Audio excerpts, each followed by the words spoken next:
안녕하세요. 행복한 우리집 부동산입니다. 투자하시는 분들은 재개발인지 재건축인지 정도는 당연히 알고 들어가십니다. 하지만 정비사업이 총 7가지라는 사실, 재개발인지 재건축인지 아니면 소규모 정비사업인지에 따라 절차도 다르고 기간도 다르고 투자 수익 구조도 완전히 달라집니다. 사업 유형에 따라 사업 속도나 부담금, 리스크가 완전히 달라진다는 건 많이 놓치십니다. 그래서 오늘은 2025년 기준으로 법에서 정해놓은 정비사업 7가지를 가장 이해하기 쉽게 정리해 드리겠습니다. 정비사업이 7가지인 이유부터 말씀드릴게요. 정비사업은 2개의 법에서 나옵니다. 도시 및 주거환경정비법에서 4가지, 소규모 주택정비법에서 3가지. 그래서 우리가 실무에서 구분해야 하는 총 7가지 유형이 만들어지는 겁니다. 첫 번째는 주거환경 개선 사업입니다. 말 그대로 주거환경이 매우 열악한 지역을 개선하는 사업인데요. 이 사업은 LH나 SH, 지자체 같은 공공이 직접 시행하는 것이 원칙입니다. 사업성보다는 주거복지 성격이 강하기 때문에 민간조합 중심의 재개발, 재건축과는 구조가 다릅니다. 두 번째는 재개발 사업입니다.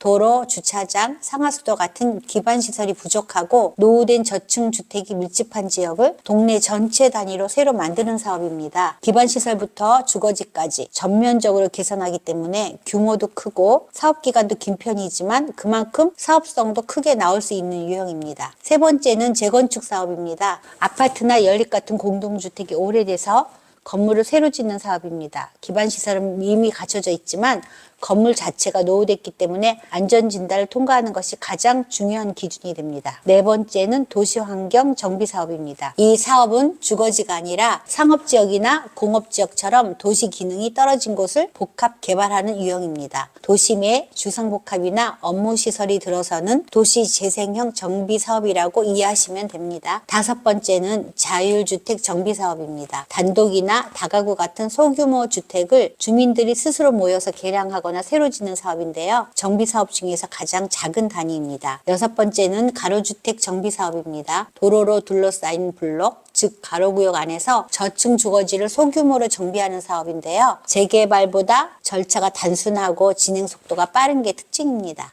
마지막 7번째는 소규모 재건축 사업입니다. 200세대 미만의 작은 아파트 단지를 대상으로 하는데요. 일반 재건축보다 절차가 간소화되고 특례가 많아서 작은 단지 안에서는 현실적인 대안이 되는 방식입니다. 이제 7가지 정비 사업을 한 번에 비교해서 간단하게 정리해 드릴게요. 주거환경 개선 사업은 주거환경이 매우 열악한 지역을 공공이 직접 개선하는 복지형 사업입니다. 재개발 사업은 기반시설이 부족하고 노후주택이 많은 지역을 동네 전체 단위로 새로 만드는 대규모 정비사업이에요. 재건축 사업은 기반시설은 괜찮지만 오래된 아파트를 다시 짓는 사업이고 여기서는 안전진단 통과가 핵심 기준입니다. 도시환경정비사업은 상업지나 공업지역처럼 쇠퇴한 도심을 복합 개발하는 유형입니다.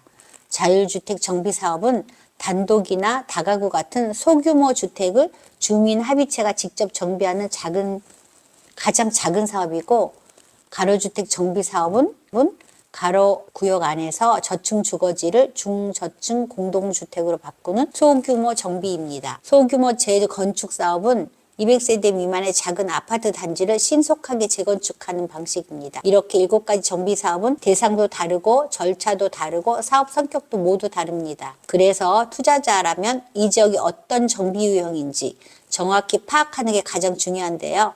이 부분을 잘못 알면 사업기간, 부담비용, 수익 구조까지 전부 달라질 수 있기 때문입니다. 오늘 영상은 2025년 기준 법령을 바탕으로 설명드렸고 법 개정이 있으면 최신 기준으로 다시 업데이트 해드리겠습니다. 도움이 되셨다면 구독과 좋아요 부탁드립니다.